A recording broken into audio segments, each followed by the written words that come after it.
Teve um vídeo do Platinho, eu não vou lembrar qual que era agora, algum daqueles que abordava a questão do feminismo, do feminicídio. E daí no vídeo dele, ele abordou um pouco aquela questão da hipergamia, a questão de que quando tu tem 80% das mulheres perseguindo os 20% dos homens do topo, é quase que inevitável uma proporção de 4 mulheres para um homem. É quase que inevitável que os caras vão tirar proveito da situação. Quer dizer, o cara sabe que talvez em um determinado momento ele vai querer ter algo sério ou não, vai querer casar e ter filhos ou não, e daí ele pode simplesmente ficar se deliciando aí com um buffet das 4 mulheres, né, e ficar enrolando indefinidamente, ou simplesmente escolher das 4, uma delas a que for melhor, e deixar as outras 3 chupando o dedo. E esse processo pode durar 5, 10, 15 anos, e daí as outras mulheres que forem rejeitadas, né, as 3 rejeitadas, elas podem estar numa situação no qual elas não são mais jovens e atraentes, ou até já perderam a fertilidade delas, e daí simplesmente a janela reprodutiva delas passou e já era. E daí ele abordou um pouco essa questão de que, por causa da regra 80-20, né, as mulheres elas acabam sendo prejudicadas. E daí tem uma outra questão que dá para abordar um pouco nisso daí também, que talvez seria um pouco esse negócio da violência, porque também tem alguns homens mais racionais que podem abandonar o mercado, e daí os que vão ficar ainda no mercado são aqueles que têm um comportamento mais bestial do que racional. Porque existe aquela questão da hipergamia da mulher buscando o cara que tem mais recursos, só que tem aquela hipergamia que beira um pouco a hibristofilia, que seria o caso da mulher que simplesmente busca um cara extremamente dominante, que em alguns casos pode até ser meio violento, certo? Até meio psicopata, meio sociopata. Mas enfim, não vou me prolongar nisso porque não é bem a questão principal do vídeo. Mas daí uma das soluções disso seria as mulheres tomarem consciência da hipergamia delas e saber domar ou limitar a hipergamia delas para conseguir barrar, por exemplo, a situação na qual é claro que o cara está simplesmente tirando proveito dela, não vai se comprometer a ela. Então talvez ao invés dela buscar um cara que seja nota 9, 10, talvez ela tenha que buscar um 8 ou 7. Só que isso daí é uma discussão que já está rolando há décadas e até hoje eu não vi muitas mulheres controlarem a hipergamia delas. E algumas vezes, assim, mesmo a mulher controlando a hipergamia dela, ela ainda acaba se tornando uma companheira meio tóxica porque ela fica achando que ela baixou o nível, quando ela talvez não devesse ter baixado o nível. Ela arranja o cara que é o melhor possível que ela poderia arranjar, mas ainda assim fica na cabeça dela martelando lá que ela talvez merecesse melhor. Em alguns casos acaba até abusando desse cara e tornando a vida dele um inferno. Mas daí tem outra questão aí para abordar, além dali da regra 80-20, além da parte de querer domar a hipergamia, é que daí, o outro detalhe é que a mulher ela é sem companheiro, quais são os papéis do homem, protetor e provedor. Ela fica sujeita à violência, à criminalidade e também sujeita à pobreza, ainda mais se ela cair na palhaçada de virar uma mulher divorciada ou virar uma mulher mãe solteira. Mas enfim, agora é a questão do vídeo lá. Aí o Platinho falou que a solução seria, né? Ele não chegou a falar nessas frases, mas que ao invés de a gente ficar nessa experiência falha, nessa experiência que fracassou nos últimos 60, 70 anos de ficar empoderando mulher, porque tu vai ver a ONU, etc., um monte de ONG e governo dizendo que quando tu empodera mulheres, a sociedade melhora, a sociedade enriquece. E o resultado que a gente tem é o quê? Queda na taxa de natalidade, redução na quantidade de casamentos, aumento na quantidade de divórcios, aumento, né, do Estado, aumento do gasto público. E para quem está de fora da manosphere, não conhece hipergamia nem nada disso, aí eles não conseguem entender por que isso está acontecendo. A gente consegue entender, certo? Uma das partes da hipergamia desenfreada é a mulher ela escolher homens que não necessariamente são os melhores parceiros. Pode ser aquele cara de alto status que pode abusar da mulher, ou até o cara meio psicopata. E alguns resultados negativos disso pode ser gravidez e se tornar uma mãe solteira. Ou em alguns casos, quando a mulher também não controla a hipergamia dela, ela pode se relacionar com um cara que é honesto, que é um bom marido, é um bom companheiro, mas, sei lá, não deixa ela excitada o suficiente, não é estimulante o suficiente, não é dominante o suficiente. Muitas vezes é aquele cara que caiu no conto do relacionamento igualitário. E daí, por besteira, a mulher vai lá e trai, ou termina o relacionamento, enfim. Então, uma das coisas ali, agora que eu já abordei as consequências aí do empoderamento feminino, é porque também tem aquele detalhe. O homem está disposto a se relacionar com uma mulher que esteja abaixo dele, em status ou financeiramente. A mulher já, a hipergamia dela exige, demanda que o homem esteja preferencialmente acima dela, ou pelo menos no mesmo nível que ela. As mulheres que caíram no conto do igualitarianismo ainda aceitam isso, correto? Mas aí quando ele falou a respeito de que para proteger as mulheres, né, já que elas querem só se relacionar com um homem que esteja acima delas, já que matematicamente não vai existir esses homens do topo, esses gados de valor para deixar todas elas satisfeitas, e elas também já provaram nas últimas décadas que elas não são capazes de controlar a própria hipergamia, tomar decisões responsáveis e também assumir as consequências dos atos delas, certo? Em sua grande maioria, a estatística é isso, tipo, não aguenta, não tô nem aí.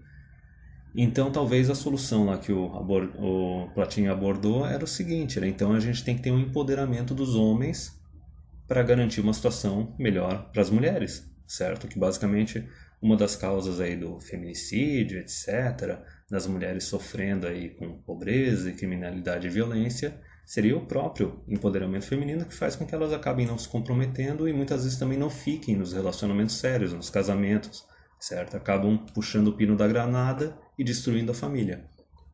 E daí a gente tem que pensar o que seria esse empoderamento masculino. Não foi muito abordado no vídeo, não sei se o pessoal que acompanha ali o canal dele deve ter entendido ali na época, mas assim, o empoderamento masculino não seria, ah meu Deus, agora a gente tem que criar um monte de programa social e fazer uma revolução cultural para empoderar os homens. Não, não, não, não, não, não. Isso daí é uma coisa que eu discuti, o que seria o empoderamento masculino para restaurar de certa forma o patriarcado, beneficiar todo mundo, né? Dar aos homens a oportunidade de ter companheiras, de ter família, se reproduzir, dar às mulheres a oportunidade de encontrar um homem que esteja acima delas, que faça elas se sentirem seguras, que faça com que elas realmente tenham vontade de casar e ter filhos, porque outra questão da hipergamia é isso, da hipergamia e do empoderamento feminino é isso. Quanto mais tu empodera as mulheres, elas acabam casando menos e tendo menos filhos.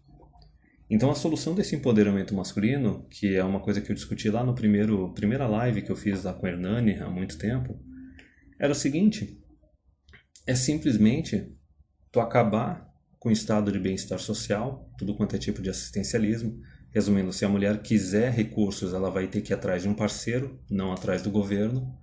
Tu tem que acabar com o assistencialismo, estado de bem-estar social, tu tem que acabar com subsídios e tu tem que acabar com leis feministas. Porque isso é muito simples. Na verdade, o que eu estou promovendo aqui não é uma coisa, oh meu Deus, isso é muito extremista, isso não vai funcionar. Não. O que não funciona e já está comprovado que não funciona e que foi realmente uma experiência foi o igualitarianismo. Foi esse negócio de igualdade entre os gêneros e tudo mais. Que é o que a gente começou a colocar em prática lá na década de 60, 70 e não funcionou. Resultado está aí. Aumento de gasto estatal, previdência do governo indo para o buraco, casamentos totalmente colapsados, taxa de natalidade também, entendeu? Uma cultura que já está bem tóxica. Então isso daí é que foi a experiência realmente radical que não deu certo. Quantas décadas a gente vai ter que esperar para reconhecer que isso não deu certo? O que eu estou propondo é simplesmente algo que já deu certo durante séculos e é o que a gente tinha até ali a década de 50. E não adianta falar, mas aí mulher era abusada, mulher tinha menos direitos, escambau. Não, cara, a mulher podia trabalhar, mulher podia ter propriedade, podia administrar propriedade. Só que o detalhe é que no final das contas era só o pessoal, as mulheres de casta super, super ricas que tinham acesso a isso. Só que não tem esse negócio de, oh meu Deus, os homens têm uma dívida histórica patriarcal com as mulheres. Isso é balela, isso é besteira. Porque mesmo assim na situação mais patriarcal de um século atrás, ainda assim as mulheres elas tinham uma vida mais segura e mais confortável do que o homem comum. Especialmente quando tu tinha jornadas de trabalho que iam até 16 horas por dia por aí. Era o homem que era o protetor, o provedor e que estava ralando ali para a família ter o que comer na mesa. Mas enfim, então nesse caso ali, o que eu discuti ali com o Hernani era isso, tem que acabar com o assistencialismo, acabar com o estado de bem-estar social, acabar com subsídios e acabar com leis feministas. E eu estou falando realmente de uma coisa aqui que o pessoal vai achar radical, especialmente aquele pessoal que acha que a primeira e a segunda onda feminista foram o máximo, acabar com essa ideia que, por exemplo, a empresa tem que pagar o mesmo salário para homem e mulher. Não, cara. Deixa o mercado decidir. Até mesmo se tiver uma empresa que tem uma mulher que é um funcionário excepcional, ela pode até ter um salário maior que os colegas homens, entendeu? Se o desempenho deles for menor, por que não? Só que é o Estado que tem que decidir, não é o Estado que tem que decidir. É as empresas que têm que definir e daí tu tem um ambiente mais meritocrático. Mas por que eu digo isso? Porque, em primeiro lugar, o homem ele é bem mais resiliente ao estresse, por causa da testosterona. Não é à toa que sempre é o homem que pega os empregos mais pesados, que exigem mais esforço físico, que são mais arriscados, até mesmo por causa do instinto de dominância do homem, ele está mais predisposto a buscar ocupações arriscadas se a recompensa for alta. É como se ele estivesse fazendo meio que uma aposta com a própria vida, certo? Enquanto as mulheres, por outro lado, elas buscam sempre empregos mais confortáveis, mais seguros, até mesmo jornadas menores, certo? Para que elas possam ter um equilíbrio entre a vida profissional e a vida privada. Como sempre aconteceu, certo? Esse negócio de ficar pressionando mulher nas últimas décadas para competir com o homem não está funcionando, e não é à toa que se tu pegar as pesquisas a respeito da satisfação e da felicidade masculina comparada com a feminina, tu vai ver que nos últimos 5 décadas a dos homens só cresceu e a das mulheres diminuiu. Por quê? Porque a mulher ela tinha a opção de ser uma dona de casa, de trabalhar menos. Hoje em dia ela não tem mais essa opção. Enquanto o homem ele pode, em muitos casos hoje em dia, casar mais tarde, ou simplesmente ficar solteiro e só ter que bancar a si mesmo, não tem mais que ficar bancando uma família inteira. Então veja bem, mesmo que tu pegue e tu comece a transformar as mulheres legalmente em uma classe privilegiada, a questão é que biologicamente o homem já está alguns milhares de anos à frente. Então se o homem ele for consciente e tomar as decisões corretas na vida dele, ele ainda assim consegue ter uma vida melhor, mesmo numa situação que está lá o governo e as leis detonando com ele.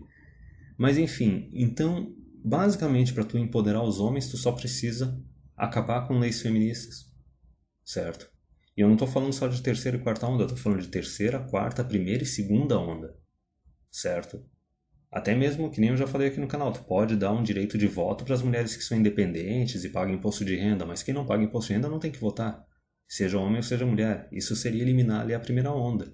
Eliminando a primeira onda feminista, tu consegue fazer reformas com o estado de bem-estar social, com os assistencialismos, aí tu consegue reduzir assistencialismo, reduzir o estado de bem-estar social, para daí a mulher, se ela quer recursos, busca um homem, não busca o Estado. E daí a segunda onda feminista é simplesmente isso, tirar o Estado de dentro das empresas. Deixar a empresa definir quem vai receber salário menor ou maior, independente de raça, sexo e etc. Porque o resultado final é um resultado no qual, simplesmente por uma questão biológica, a maioria dos homens vai estar acima da maioria das mulheres. Vai ser meio que uma virada da regra 80-20, certo? Tu vai ter ali 80% dos homens com direito político e 80% dos homens com salários mais altos que os das mulheres, e daí em contrapartida tu vai ter só uns 20% de mulheres com direitos políticos e uns 20% de mulheres com salário igual ao dos homens ou acima dos homens, certo? Quando tu vai definir regras, certo, e planejamento para tua sociedade, tu não tem que focar nas exceções, tu tem que focar na maioria. E a maioria é isso. Na sua grande maioria, os homens eles têm uma capacidade maior que as das mulheres e eles estão mais dispostos a fazer jornadas mais longas em trabalhos mais arriscados. Eles têm que ser recompensados adequadamente, certo? E se tu pegar a maioria, também é a mesma coisa. A maioria das mulheres não é tão chegada assim em trabalhar, não quer ter uma jornada longa, não quer ter um trabalho arriscado, certo? Quer ficar fazendo mais aquele papel da casa e tudo mais. Só que daí se tu falar isso pro pessoal igualitário, ainda mais com o pessoal feminista ferrenho, meu Deus, isso é uma heresia absurda. Como assim tu tá dizendo que os sexos são diferentes? E pior, como assim tu tá dizendo que um sexo é mais capaz pro trabalho e etc, e até produção acadêmica que o outro? Mas enfim. Então basicamente, se tu fizer isso, tu vai ter um resultado, uma situação no qual tu vai ter mais homens acima das mulheres e automaticamente tu burlou a hipergamia. Tu fez um Game Shark na hipergamia. Porque daí, ao invés de tu ter 4 mulheres correndo atrás de 2, ou não, de um cara que está no topo, tu pode chegar numa situação de tu ter, sei lá, 8 ou 6 mulheres atrás de 6 homens que estão acima dela, certo? Tu começa meio que even the playing field, tu começa a deixar o negócio um pouco mais justo, certo? Aliás, eu lembro até hoje de um comentário uma vez que eu fiz num vídeo do TFM há muito tempo atrás, que era abordando realmente essa questão do empoderamento feminino e etc. E daí, nesse comentário, eu peguei meio que umas fases, né? Primeira, segunda e terceira onda feminista, na qual eu abordei meio que o seguinte: tu pega ali na fase lá da primeira onda feminista, fazia todo sentido o cara ser provedor, sustentar a mulher, sustentar os filhos, etc. Mesmo porque as mulheres, em sua grande maioria, não iam para a universidade, não iam para o mercado de trabalho. Então, veja bem, na fase da primeira onda feminista, para a maioria esmagadora das mulheres, era fácil encontrar um homem que estivesse acima delas. Resumindo, para todas elas, o instinto lá da hipergamia ia ficar satisfeito, certo?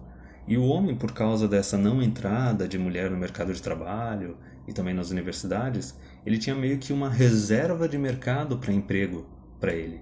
E não só isso, ele tinha menos competição, porque era só homens trabalhando e estudando, certo? Chega a segunda onda, o que acontece? Segunda onda, mulher entra no mercado de trabalho, entra nas universidades, certo? Já expliquei como é que funciona a parte de economia, tu aumenta a mão de obra, tu reduz os salários de todo mundo, isso é regra econômica básica. Então veja bem, chegou a segunda onda feminista, a mulher ainda exigia um homem que estivesse acima dela, ainda existia aquela pressão para que o homem sustentasse a mulher e a família, etc. Só que agora o homem ele não tinha mais uma reserva de mercado para trabalho e para estudos e ainda tinha que competir com as mulheres, ok?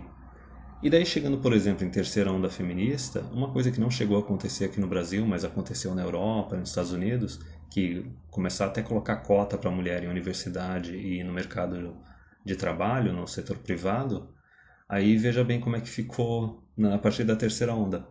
A mulher, né, conforme ela vai sendo empoderada, a expectativa dela cresce cada vez mais. Por isso que surgiu essa regra 80-20, né? De 8 mulheres indo atrás de 2 ali que estão no topo.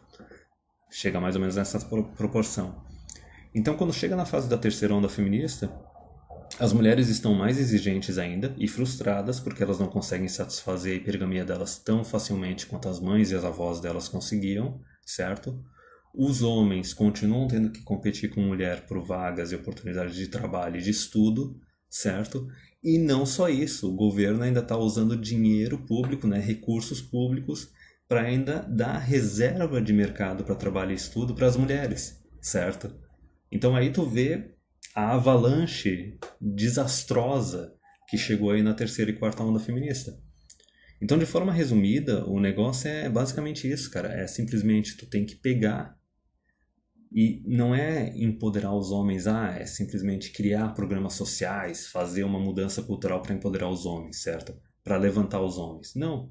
Para tu empoderar os homens, tu só precisa tirar esse empoderamento artificial que foi feito nas mulheres nas últimas décadas.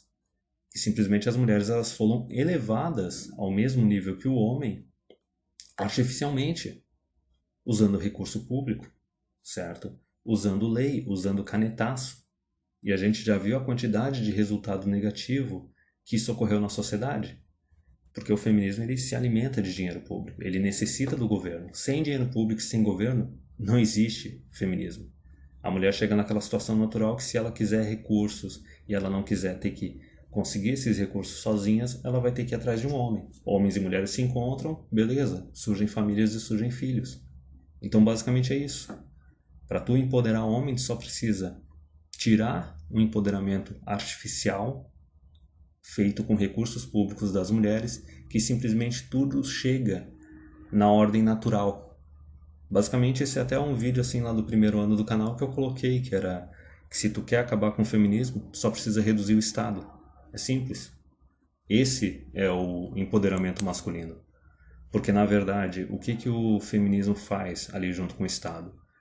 Ele usa os recursos de todos os homens extraídos através de impostos para simplesmente terceirizar o papel de protetor e provedor, certo? Via o Estado, usando recurso público. E a parte mais engraçada disso é que, assim, justamente pelo fato de estar tirando recursos desses homens, eles se tornam menos atraentes para as mulheres, eles têm menos oportunidade e capacidade de construir família e ter filhos, certo? E daí tu joga esses recursos em cima das mulheres e elas continuam reclamando, continuam insatisfeitas. Chega a ser cômico isso daí.